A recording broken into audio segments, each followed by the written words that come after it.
आज संप्रभुता के विविध रूप या प्रकार के विषय में अध्ययन करेंगे।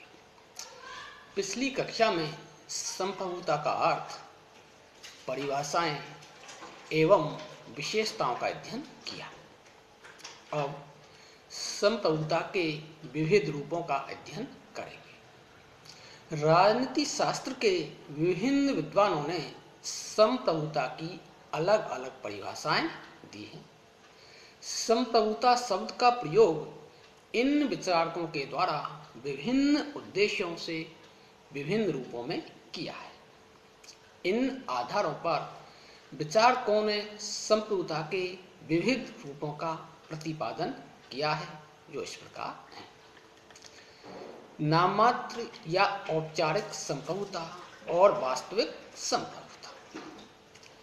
नाममात्र या औपचारिक संप्रभुता का अभिप्राय उस संप्रभुता से होता है जिसे सैद्धांतिक रूप से तो संप्रभुता की सभी शक्तियां प्राप्त होती हैं, परंतु व्यावहारिक रूप में उन शक्तियों का प्रयोग वह स्वयं न करके किसी अन्य व्यक्ति या संस्था द्वारा किया जाता है।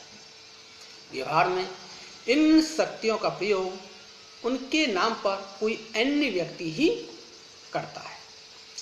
इंग्लैंड के सम्राट के बारे में नाममात्र की संप्रभुता की बात विशेष रूप से लागू होती है और सारे कार्य उसी के नाम से होते हैं, लेकिन इन शक्तियों का वास्तविक प्रयोग प्रधानमंत्री व मंत्रिमंडल के द्वारा किया जाता है, जो सामूहिक रूप से संसद के प्रति उत्तरदायी है। व्यवहार में कॉमन्स सभा के प्रति। इंग्लैंड का सम्राट नाममात्र के शासन का श्रेष्ठतम उदाहरण माना जाता है। यद्यपि सभी महत्वपूर्ण नियुक्तियां उसी के नाम से की जाती हैं, सभी महत्वपूर्ण निर्णय उसी के नाम के माने जाते हैं, परंतु वास्तविक रूप में इन शक्तियों का प्रयोग प्रधानमंत्री व मंत्रिमंडल करता है। इस प्रकार इंग्लैंड में यह लोकप्रिय कहावत है कि सम्राट कोई गलती नहीं करता। अगर वास्तविक संप्रभुता, तो वास्तविक संप्रभुता वह है जो व्यवहार में शक्तियों का प्रयोग करते हैं। ब्रिटेन और भारत में मंत्रिमंडल और संसद ही वास्तविक संप्रभुता का उपयोग करते हैं। नाममात्र या औपचारिक संप्रभुता का भेद संसदात्मक शासन प्रणाली में पाया जाता है। अध्यक्षात्मक शासन प्रणाली में इस प्रकार का भेद नहीं पाया जाता है। संसदात्मक शासन प्रणाली वाले देशों में दो प्रकार की कार्यपालिकाएं पाई जाती हैं, नाममात्र की कार्यपालिका और वास्तविक कार्यपालिका। अगला है वैधानिक संप्रभुता और राजनीतिक संप्रभुता। वैधानिक संप्रभुता उसे कहते हैं जिसके पास कानून का निर्माण करने और उन कानूनों का पालन कराने की सर्वोच्च शक्ति हो। इस प्रकार वैधानिक संप्रभुता का तात्पर्य कानून निर्माण करने वाली सर्वोच्च सत्ता से है तथा ये कानून सभी लोगों तथा समाज के सभी वर्गों पर अनिवार्यतः लागू होते हैं। वैधानिक संप्रभुता वह है जिसे न्यायालय स्वीकार करता है। वैधानिक संप्रभुता कानून का निर्माण करती है, कानूनों को परिवर्तित कर सकती है या कानूनों को निरस्त कर सकती है। वैधानिक संप्रभुता किसी भी नैतिक, प्राकृतिक व अंतर्राष्ट्रीय नियमों को मानने के लिए वैध नहीं है। वैधानिक या कानूनी संप्रभुता के प्रमुख समर्थक बोंदा, हाब्स, बेंथम, ऑस्टिन आदि हैं और एवी डायसी के अनुसार कि वैधानिक संप्रभुता के बारे में एवी डायसी ने कहा है, तो एवी डायसी के अनुसार वैधानिक संप्रभुता कानून बनाने वाली वह शक्ति है जो अन्य किसी भी कानून से मर्यादित नहीं होती है। ये एवी डायसी ने कहा है। इस प्रकार देखें तो वैधानिक संप्रभुता स्थिर व निश्चित होती है। होती है। यह सर्वोच्च तथा असीमित होती है, अर्थात उसकी शक्तियां आंतरिक और बाह्य चित्र में सर्वोच्च, असीम, अविभाज्य होती है। कोई भी उसकी प्रवणता के विषय में प्रश्न नहीं कर सकता। और वैधानिक संप्रभुता निश्चित रूप से संगठित होती है, स्पष्ट होती है और विधि द्वारा मान्य भी होती है। व्यक्तियों को सब अधिकार वैधानिक संप्रभुता से प्राप्त होते हैं। केवल यही वैधिक रूप से राज्य की इच्छाओं को घोषणा करती है। अगले है राजनीतिक संप्रभुता। गार्डनर के अनुसार, कि गार्डनर ने राजनीतिक संप्रभुता के बारे में क्या बताया है, तो गार्डनर के अनुसार वैधानिक संप्रभुता के पीछे एक दूसरी संप्रभुता भी है जो वैध रूप से अज्ञात और असंगठित है और जिसमें इतनी क्षमता नहीं होती कि वह राज्य की इच्छा को वैध आदेश के रूप में व्यक्त कर सके, लेकिन फिर भी जो ऐसी सत्ता है जिसके सामने संप्रभुता को झुकना पड़ता है और वह राजनीतिक संप्रभुता है, ये गार्डनर ने बताया है। इस प्रकार राजनीतिक संप्रभुता कानून द्वारा ज्ञात नहीं होती, यह अनिश्चित होती है, अस्पष्ट होती है, वह असंगठित होती है। राजनीतिक संप्रभुता निर्वाचक मंडल की द्योतक है।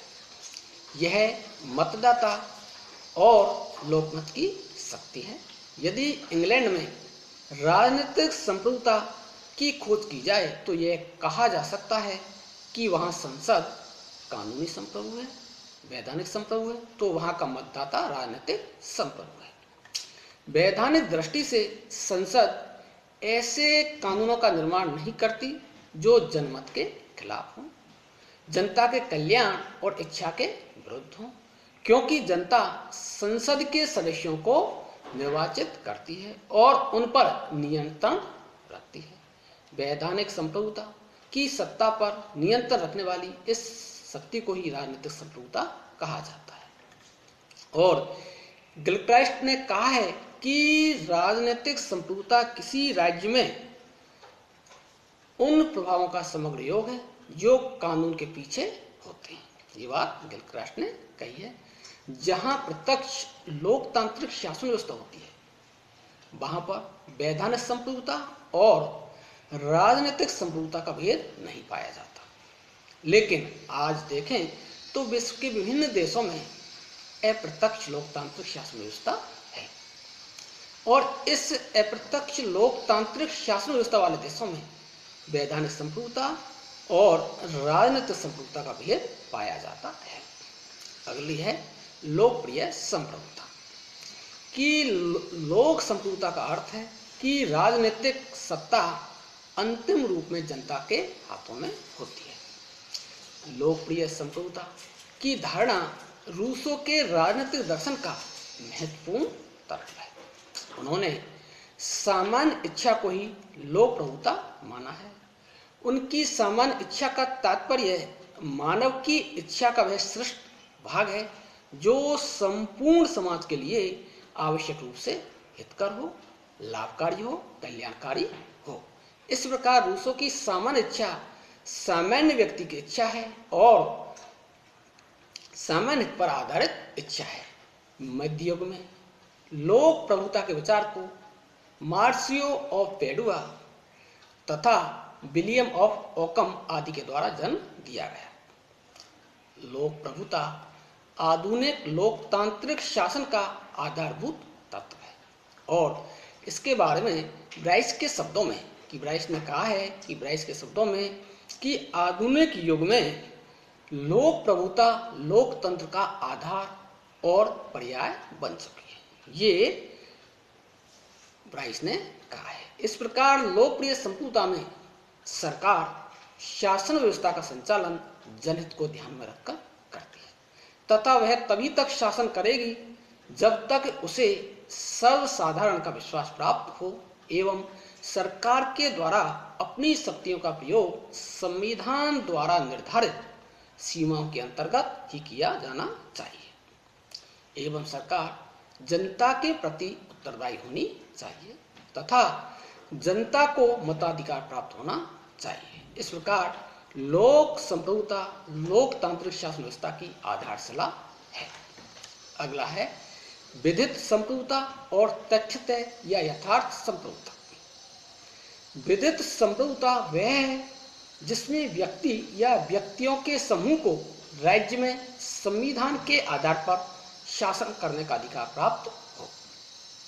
और तथ्यतः या यथार्थ संप्रभुता वह है जिसमें व्यक्ति या व्यक्तियों का समूह वास्तव में राज्य में शासन करता है या अपनी आज्ञा मनवाता है, जिसकी आज्ञा व आदेशों का वास्तव में पालन होता है, चाहे उसकी कोई कानूनी स्थिति हो या न हो। और इस संदर्भ में लॉर्ड वाइस ने यथार्थ संप्रभुता के अर्थ को स्पष्ट करते हुए लिखा है कि यथार्थ संप्रभु वह है जिसकी आज्ञाओं व आदेशों का वास्तव में पालन हो, चाहे उसकी संप्रभुता का आधार कानूनी हो या न हो।